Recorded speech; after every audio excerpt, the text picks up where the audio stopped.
Alexandre, muito obrigada por nos atender. Um bom dia. Bom dia, prazer estar aqui com vocês. É uma pena nessas circunstâncias, né, Alexandre? A gente está falando aí há uma semana já desse conflito. Diante do que estamos acompanhando, mais uma vez, a intensificação dos ataques, ainda é possível falarmos numa saída diplomática para esse conflito? Olha, é sempre possível, mas essa saída diplomática está ficando cada vez mais difícil, principalmente por questões de retórica mais agressiva por parte dos Estados Unidos, por exemplo, né? Ninguém esperava que Donald Trump iria ameaçar diretamente o líder supremo do Irã, o Ayatollah Khamenei, né? Com essas declarações de retórica mais agressiva sobre o Irã, tira qualquer perspectiva de um arrefecimento desse conflito e de uma tentativa de negociação, né? O que nós estamos vendo é uma escalada, ataques de parte a parte e uma escalada também na retórica mais firme, pesada de outras potências, tais como China e a Rússia. A China, principalmente, por ver que seus interesses no Oriente Médio estão cada vez mais ameaçados, né? Porque a China é, por exemplo, um dos grandes importadores de petróleo daquela região, a Arábia Saudita, um dos grandes importadores de petróleo do Irã, por exemplo, e de gás também, né? Então, infelizmente, pelo menos no curto prazo, eu não estou vendo perspectivas de se chegar a uma mesa de negociação que seja para conseguir um cessar-fogo, né?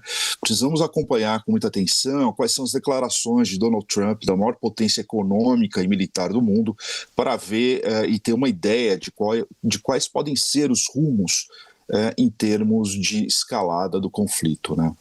E aí, aproveitando, Alexandre, vários elementos que você já traz para a gente nessa primeira resposta, a começar por essa saída diplomática, o quanto que ela se torna cada vez mais difícil diante da ausência de objetivos claros de Israel nessa ofensiva contra o Irã e, ao mesmo tempo, dessa resposta que vem agora do governo iraniano.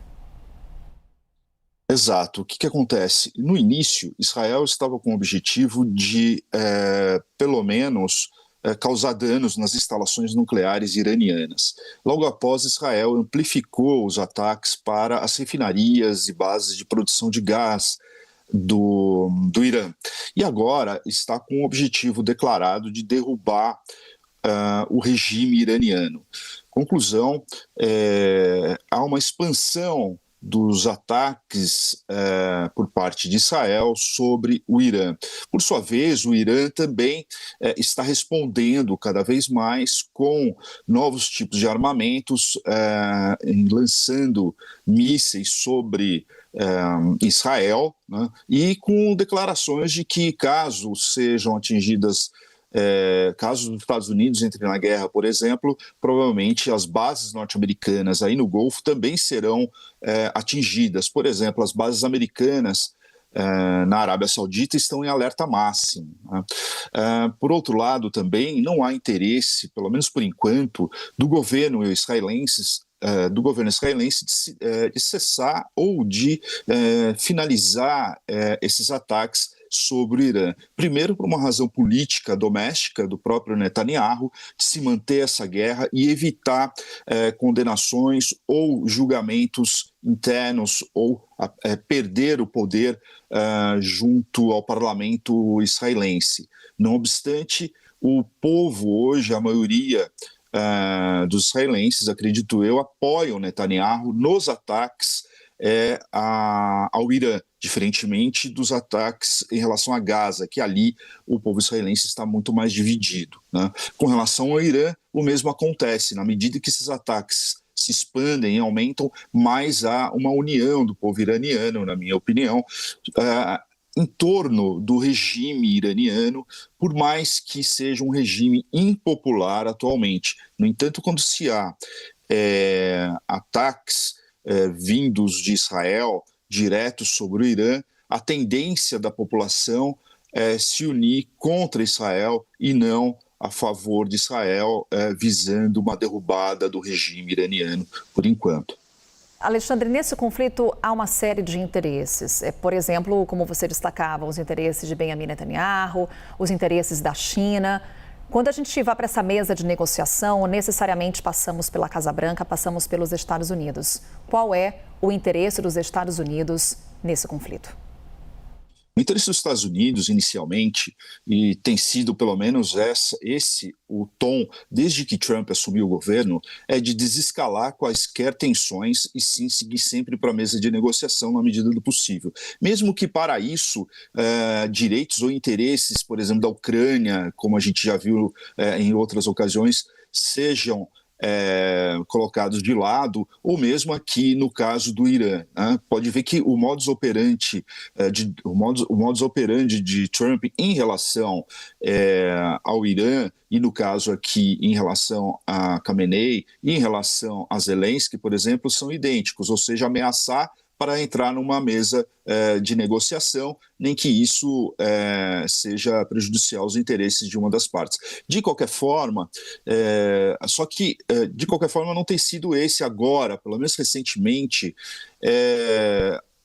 as declarações de Trump, quando Trump diz que pode entrar na guerra, pode ou não entrar na guerra, quando o USS Nimitz, que é o porta-aviões norte-americano, sai do Pacífico, da Ásia, em direção ao Mar Vermelho, entre outros porta-aviões também americanos, vão em direção ao Mar Vermelho, a expectativa de que os Estados Unidos entrem na guerra aumenta muito. Foi feita, inclusive, uma recente pesquisa de opinião nos Estados Unidos, e a grande maioria da população é contra que os Estados Unidos entrem na guerra. Até porque também Trump se elegeu com esse discurso de que os Estados Unidos não deveriam gastar dinheiro em guerras que não fosse a deles, praticamente quase todas, porque até agora os Estados Unidos têm entrado, inclusive, para defender, nem que sejam os interesses dele, mas interesses de outros atores internacionais. No caso da guerra envolvendo Irã e Israel, não há, pelo menos de acordo com diversas pesquisas feitas nos Estados Unidos, nenhum interesse, pelo menos da população americana, de que os Estados Unidos entrem nessa guerra. Até declarações de alguns republicanos mais tradicionais. De qualquer forma, não parece ser essa a opinião de Donald Trump quando ele escala a retórica mais bélica contra o Irã, né? E o pior é que, se de fato os Estados Unidos entrarem nessa guerra tentando derrubar outras instalações nucleares, tais como a de Fordo, por exemplo, que fica numa região montanhosa, provavelmente o Irã deve retaliar e responder atacando bases americanas na Arábia Saudita, o que pode provocar mais a entrada de uma terceira potência ali no Oriente Médio, que é a Arábia Saudita. Então, infelizmente, eu não consigo ver uma desescalada, e também os interesses norte-americanos estão cada vez mais turvos, né? Conforme as declarações do próprio presidente, porque hoje a política externa americana ela se confunde com a pessoa de Donald Trump, à medida em que ele parece também não escutar o seu staff. Eu vou jogar mais um ator internacional aqui na nossa conversa, Alexandre, que é a Rússia. Vladimir Putin, que vem se posicionando, mesmo diante de um conflito contra a Ucrânia, para ser um intermediador dessas negociações, essas conversas. Ontem, inclusive, Donald Trump falou sobre esse assunto quando questionado ali pelos jornalistas. Qual que é o interesse da Rússia nesse conflito? A Rússia tem um interesse muito claro de que a guerra não escale, porque, primeiro, o Irã é um dos maiores fornecedores de drones para a Rússia. Mesmo que a Rússia tenha aumentado ali a sua produção industrial de drones, mesmo assim, o Irã ainda continua sendo um ator importante no fornecimento de drones e outros recursos tecnológicos, recursos de guerra para a Rússia. Além disso, o Irã ele faz fronteira com o sul do Cáucaso, que, por sua vez, a região ali faz fronteira diretamente com a Rússia. Conclusão, se o Irã ficar enfraquecido mais do que já está ficando, isso enfraquece também a fronteira ali do sul do Cáucaso, que, por sua vez, abre mais uma frente de preocupação militar, de guerra, para a Rússia. Então isso também não é interessante. Por outro lado, a Rússia também tem interesses de que Israel não escale essa guerra, até porque existem também diversos judeus russos ou judeus vindos da Rússia e que têm e que moram em Tel Aviv, que moram ali na Rússia. Então você também tem essa questão, ou seja, para a Rússia há interesse dos dois lados. A Rússia também não é uma inimiga declarada de Israel. Então ela pode até ser um agente de coordenação, aí, de uma mediação de um cessar-fogo. Todavia, eu ainda tenho as minhas restrições em relação à Rússia por causa da guerra na Ucrânia. Ela tem um lado específico, ela tem ali a guerra na Ucrânia e ela não tem se mostrado até agora, o Putin não tem mostrado qualquer sinal de que quer parar com a guerra ali na Ucrânia, a não ser que ele veja qualquer vislumbre no curto prazo de que ele vai perder a guerra, o que não é o caso. Acho que um ator que talvez pudesse mediar esse conflito fosse a China. Por outro lado, também a China não mostra ainda vontade mais certa de entrar na mediação desse conflito. Por que a China? Porque a China também tem alavancagem econômica sobre o Irã, ali a relação China-Irã é diferente da Rússia com o Irã, a relação é econômica, tampouco é inimiga de Israel, ou seja, ela é muito pragmática, então a China também pode ser um outro ator aí nessa mediação, né? E Turquia, professor, só para a gente encerrar aqui rapidamente, porque Claro. além de Vladimir Putin, o Recep Tayyip Erdogan vem também se posicionando como um dos atores que poderia intermediar essas conversas. Como é que a Turquia se coloca quando a gente está falando aí de tantos interesses internacionais? A Turquia também pode até mediar, mas aí tem um problema.